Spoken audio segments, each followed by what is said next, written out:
두 번째 사건으로 이어가 보죠. 자, 두 번째 사건 공 기자가 준비했죠. 어떤 내용이죠? 네, 친구인 4명이 개조한 버스에서 차박을 하다가 가스 중독으로 참변을 당한 아주 안타까운 사건입니다. 지난 14일 오후 8시 40분 정도였는데요. 50대 남성 4명이 개조한 버스에서 차박을 하다가 가스 중독으로 숨지거나 다친 사건입니다. 친구 사이 이들은 45인승인 버스를 캠핑용으로 개조해가지고 고흥 쪽으로 여행을 와서 차에서 잠을 자고 있었습니다. 함께 술을 마시고 잠들었다가 도로에 버스가 서 있는 거를 이상하게 생각한 경찰이 다가와서 일행을 깨우자 한 명은 일어났는데 나머지 세 친구는 현장에서 일어나지 못했습니다. 결국 119 구급대가 이송을 했는데 안타깝게도 한 명은 병원에서 사망하고 한 명은 의식이 없는 상태로 병원으로 이송됐고요. 나머지 2명도 한기나 고열 등의 증상을 호소하고 있는 사건입니다. 자, 그러면 이번 사건 체크포인트 한번 살펴보죠. 차박하다 가스 중독.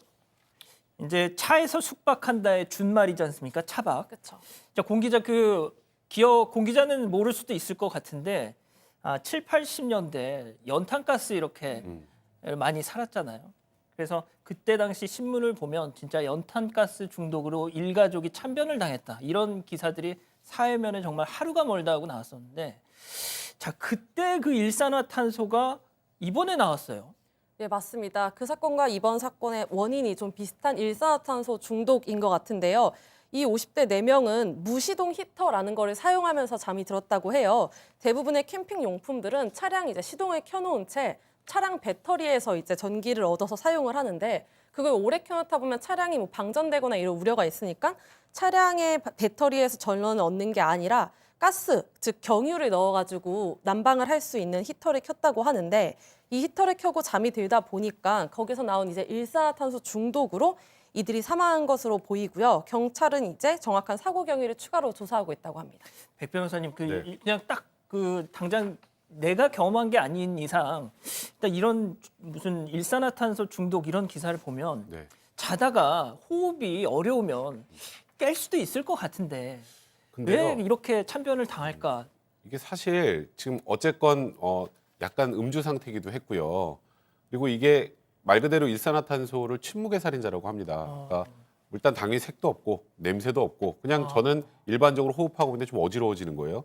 그러다가 보면 점점점 마비 증세가 오니까 그 다음엔 제대로 반응하기 어려운 건데 일단 혈액에 있는 헤모글로빈하고 급격하게 반응을 해서 이제 몸 안에 산소 순환 자체를 방해를 하고요. 그러니까 처음에는 좀 어지럽고 좀 멀미나고 하다가 어느 순간 지나면 중추신경계가 마비돼서 의식을 잃거나 사망하게 되는데 그러니까 이 소위 말하는 차박으로 인한 이런 사고들이 요즘에 종종 있습니다. 지난해 1월에도 고흥군안 휴게소 주차장에 이 45인승 버스를 개조해서 또 이렇게 차박을 하다가 그 당시에도 일산화탄소로 추정되는 가스를 들이마시고 일가족이 병원으로 실려간 적도 있었는데요. 사실 최근에 코로나19 때문에 답답해서 예, 이렇게 그렇죠. 차박하고 캠핑하시는 분들 많은데 이건 정말 좀 유의하셔야 될 것 같습니다. 그렇습니다. 자, 이렇게 캠핑이 워낙 인기를 끌다 보니까 캠핑카 우리나라에선 캠핑카 용도로 나오는 차는 없지 않습니까? 사후에 개조를 하는 건데. 자, 워낙 많은 개조를 하다 보니까 얼마 전엔 말이죠.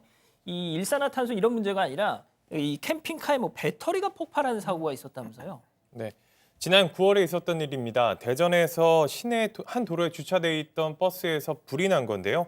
폭발을 하면서 함께 불이 났습니다. 캠핑용으로 개조된 버스였습니다. 이 불이 난 버스 짐칸에는 배터리들이 여러 개 선으로 연결된 철제암 3개가 있었고요. 소방당국은 짐칸에 설치되어 있던 리튬 배터리가 폭발의 원인인 것으로 이렇게 추정하고 있습니다. 지난해 말 기준으로 캠핑카가 등록된 게 모두 2만 5천여 대입니다. 그로부터 5년 전인 2014년에 비해서 5배로 늘어난 건데요. 이런 와중에 지난 2월에 정부는 캠핑카 규제를 완화하기도 했습니다. 이 승용차나 화물차, 특수차 등 모든 차종을 캠핑카로 개조될 수 있게 이런 식으로 법제가 좀 완화된 상황입니다. 지금 제가 자료를 좀 찾아보니까 일산화탄소 같은 경우는 공기보다 가벼워서 이렇게 좀 창문을 열어놓거나 하면 이렇게 자연스럽게 밖으로 좀 빠져나간다고 그렇게 하는데 근데 요즘 날씨가 추우니까 이렇게 문을 열어놓고 잘 수는 없잖아요. 그렇죠. 좀 그런 고민거리 좀 있을 것 같습니다.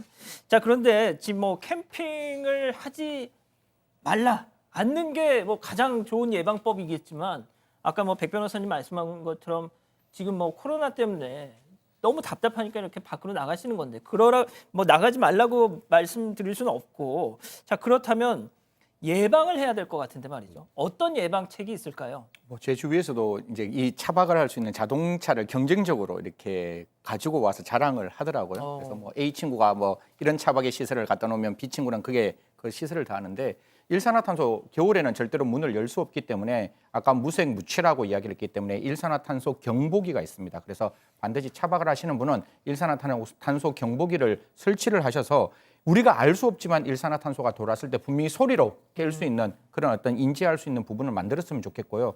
앞에서 기자님도 말씀 주셨지만 차박에서 또 하나의 문제점은 화재의 문제입니다. 어떤 가스 용품이라든가 배터리를 조금 더 많이 추가를 해서 더 많은 어떤 그 전원을 당겨오기 위해서 이제 여러 장치를 하다 보니까 배선이 복잡해지고 이 관련돼서 이제 화재가 많이 일어나는데요. 절대로 차박을 할 때에는 그러한 어떤 화재에 대비해서 안전한 공인된 가스 용품을 사용하시고 뿐만 아니라 여러 가지 화재에 대비하신 그런 어떤 소화 기구를 반드시 비치하고 차박을 하신다면 조금 안전한 차박이 될 수 있지 않을까 그렇게 생각을 합니다. 자, 뭐 차박을 지금 생각하시고 계시는 분들 지금 승 의원님 말씀 잘 참고해 주셨으면 좋겠습니다. 자, 겨울 캠핑 참 낭만적인데 가장 중요한 건 안전이겠죠. 자, 세 번째